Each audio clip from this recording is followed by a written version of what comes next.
Peoples party के senior रहनुमा है फैसल करीम कुंडी साहब, उन्होंने हमें ज्वाइन किया। बहुत शुक्रिया कुंडी साहब।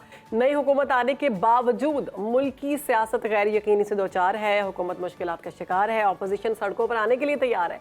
सारी सिचुएशन हम भी देख रहे हैं, आप भी देख रहे हैं। ऐसे हालात में मुल्क में सियासी इस्तेहकाम आता हुआ दिखाई दे रहा है आपको? लोगों को कोई आसानी मिलेगी?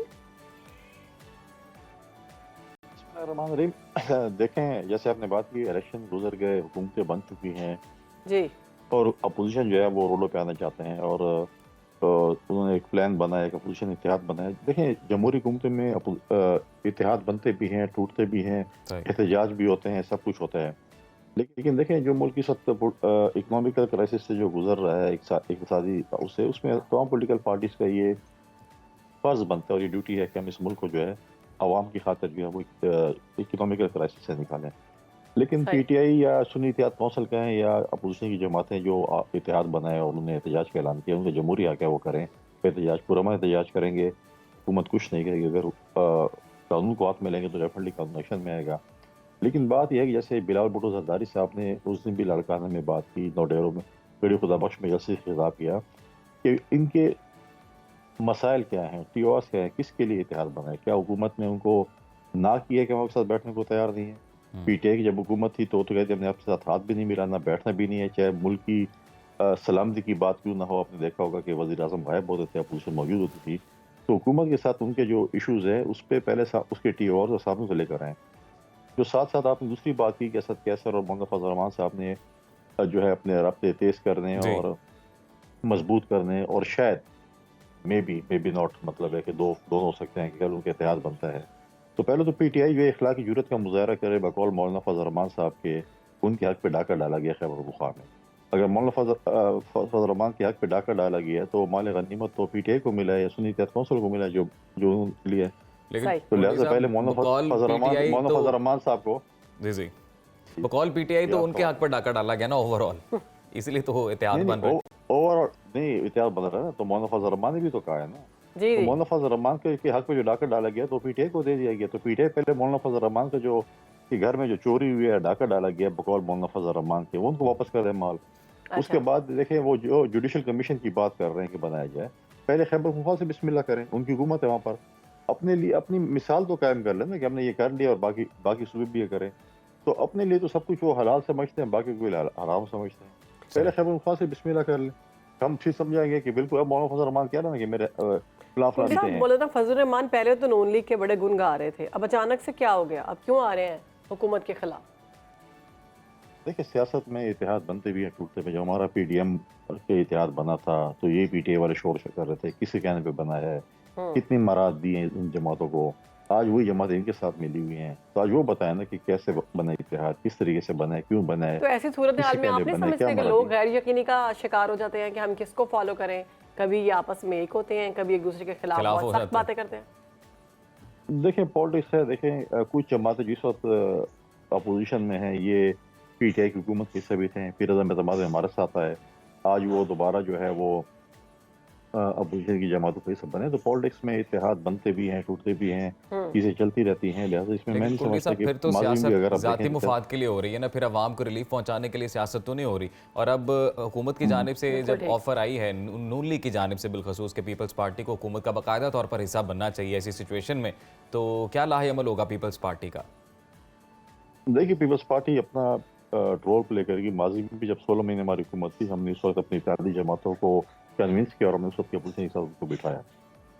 तो एक्साइज पार्टी की सेंट्रल एग्जीक्यूटिव कमेटी का यह फैसला था कि हमने काबीना का हिस्सा नहीं बनना और हमने हुकूमत को सपोर्ट करना है। लिहाजा जो भी फ्यूचर का फैसला होगा, पाकिस्तान की उस पार्टी की सेंट्रल एग्जीक्यूटिव कमेटी ने फैसला करना है। मैं या कोई और शख्सियत नहीं कर सकते हैं। तो अगर कोई ऐसी चीज़ होगी तो उसमें डिसाइड होगा।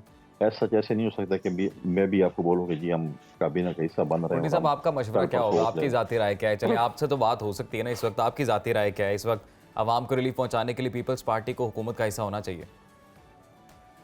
मैं जो ज़ाती राय मैं सेंट्रल एग्जीक्यूटिव कमेटी में देना है ना, मैं अपनी ज़ाती राय तो ऐसे चले कुंडी साहब ज़ाती राय ना दें, ये बता दें कि अगर ऑपोजिशन जमातें निकलती हैं सड़कों पर हुकूमत के खिलाफ, तो पीपल्स पार्टी किसके साथ होगी? पीपल्स पार्टी डेफिनेटली हुकूमत के साथ होगी। मैंने जैसे पहले कहा कि बिलावल भुट्टो जरदारी साहब ने अपोजिशन को दावत दी कि आए हुकूमत के साथ आप मुज़ाकरात करें, आए आपकी इशूज़ क्या हैं, जो हुकूमत के लेवल के इशूज़ हैं उस पर हम मुज़ाकरात कर सकते हैं। अब जो सही। अगर अदालतों की बात करते हैं या उसे कहते हैं, उससे तो अदालतों ने फैसला करना है। हम तो अदालतें नहीं लगा सकते हैं, ना हम जज हैं। हम्म। वो फैसला अदालतों ने करना है। अदालतें जो है हमेशा ये भी कहते रहे हैं, हम भी कहते हैं अदालतें आज़ाद हैं, तो अदालतें में जाएं, अदालत फैसला करेगी कि क्या क्या चीज़ें हैं, क्या क्या नहीं है। लिहाजा लिहाजा अदालतों का फैसला अदालतों ने करना है। पॉलिटिकल फैसले हुकूमती हवाले से हैं, वो हुकूमत के साथ बैठे, सही। बिल्कुल बैठे। हम कहते हैं हम उनको कन्विंस करेंगे, बैठेंगे, उनके जो मसाइल हैं कुंडी उनको हल साहब, मैं करेंगे। सवाल थोड़ा तो ये हट के टेबल पे पूछना बैठ चाह के रही हूँ हमारी मुज़ाकरात गुफ्तगू से। सवाल ये कि आसिफ अली जरदारी साहब ने कहा है कि इस्लामाबाद के बाबुओं की वजह से ये सारी सूरत हाल जो हम देख रहे हैं हो रहे हैं, तो बाबू कौन है वो? देखिए, इस्लामाबाद में जो कुछ लोग होते हैं, ब्यूरोक्रेसी होती है, चीज़ें होती हैं जिसकी वजह से मसाइल डेफिनेटली होते हैं। अच्छा। उसको जो है उसको ठीक करना पड़ेगा और उस पे जो है वो काम शुरू होता है इंशाअल्लाह ताला। हम पूरी उम्मीद हैं कि वो मसाइल जो है, ये हुकूमत जो है इस मुल्क को मसाइल से निकालेगी, और जो है वो इकोनॉमिकल क्राइसिस से भी निकालेगी। तमाम पॉलिटिकल पार्टी से फर्ज बनता है। पाकिस्तान पीपल्स पार्टी एक जिम्मेवार पॉलिटिकल पार्टी है। हम डेफिनेटली इसमें अपना रोल प्ले करेंगे, हुकूमत को मशवरे भी देंगे, उनको गाइड करेंगे इन चीज़ों में। हम ऐसे उसमें नहीं होंगे कि हम उनके ऊपर तनकीद पर तनकीद करेंगे। हम अगर उनके ऊपर तनकीद भी करेंगे तो इस्लाह के लिए करेंगे। हम ऐसे नहीं करेंगे डेफिनेटली हम बस बैठे होंगे और सिर्फ जो है वो तनकीद करेंगे, जैसे अपोजिशन की जमातें कर रही हैं। तो कुंडी साहब, अब आपको लग रहा है जो चैलेंजेस दरपेश हैं, सारी जो रिस्पॉन्सिबिलिटी है वो सोली नून लीग पर ही है? देखें, ये एक मुश्तरका हुकूमत कहें या जो है वो इत्तेहाद कहें बाकी जमातें, देखिए हमने इसलिए हुकूमत के हिस्सा भी नहीं बने थे कि जब माजी में हम 16 महीने थे, आप लोग भी एतराज़ कर रहे थे इतनी बड़ी काबीना, बहुत ज़्यादा इत्तेहादी जमातें थे, उनको काबीना का हिस्सा बनाना था, बहुत सी वजारतें थी। उस वक्त प्राइम मिनिस्टर ओपनली जो है वो फ्रीली काम नहीं कर सकते थे, की टीम कहती थी। इस दफ़ा हमने कहा कि उनको फ्रीली काम करना चाहिए, हमारे भी सही। कुंडी साहब, जाते जाते बस वक्त बड़ा कम है कि अगर जवाब नहीं होंगे जल्दी तो में दे हम दें। मंशूर में बड़ी दरामद नहीं करा कन्फ्यूजन है। रात के अंधेरे में हुकूमत जो है वो पेट्रोल, बिजली, गैस महंगी कर देती है और सुबह के उजाले में सूबाई हुकूमतें रोटी सस्ती कर देती हैं। तो ये कोई हो सकती है ये सिचुएशन? देखें, जब आईएमएफ के पास जाएंगे, आईएमएफ से आप कर्जा लेंगे तो मुश्किल फैसले आपको करने पड़ेंगे और हुकूमत को भी इस पे देखना पड़ेगा कि वो आवाम को क्या रिलीफ दे सकते हैं। और हमें कितनी आवाम को मुश्किल रिलीफ देखेगी देना होगा। पाकिस्तान की आवाम? हमें जो है नहीं, देखें, आप अगर ये कहें कि आप आईएमएफ से कर्जा भी लेंगे, आप जाएंगे उनके पास और आप चीज़ें सस्ती करेंगे, लेकिन उसमें उन सब चीज़ों में देखना पड़ेगा कि आप आवाम को क्या रिलीफ दे सकते हैं, गरीब आदमी को क्या रिलीफ दे सकते हैं। गरीब आदमी ने अगर आपको वोट किया हुआ है तो इसीलिए क्या कि आप उनको रिलीफ दें। हुकूमत को सोचना पड़ेगा कि उन लोगों पे कि जो हुकूमती कॉरिडोर्स में हमेशा घूम रहे होते हैं, चाहे वो जिसकी भी हुकूमत हो, उनको जो है टैक्स जोन में लाना पड़ेगा और गरीब को रिलीफ देना पड़ेगा। उसके लिए हुकूमत को जो है प्लानिंग कुंडी करनी साहब, पड़ेगी। अभी यानी कि आप भी ये मान रहे हैं कि आईएमएफ का जब पैकेज आएगा तो उससे महंगाई बढ़ेगी। तो अभी अगर महंगाई बढ़ती है मजीद आने वाले दिनों में, जिसकी पेशन गोई भी वाज़ेह तौर पर की गई है, तो क्या वो मलबा सारा नून लीग पर होगा या पीपल्स पार्टी भी कोई जिम्मेदारी लेगी उसकी? नहीं, सारी सियासी जमातों पे हो गया। देखिए, आईएमएफ सिर्फ नून लीग नहीं करी, हमारी हुकूमत में भी था, पीटीआई के दौर में भी था। मैं पूरी जो नए फाइनेंस मिनिस्टर है, उनकी जो टीम है, कि वो इस मुल्क को जो है और इस हुकूमत को जो है वो अच्छी तरीके से जो है वो इस हुकूमत को गाइड करेंगे और इस मुल्क को जो है इंशाल्लाह एक सारी बहरान से निकालेंगे। ठीक है, बहुत शुक्रिया कुंडी साहब, आपने हमें वक्त दिया और अपने पीपल्स पार्टी के हवाले से बताया।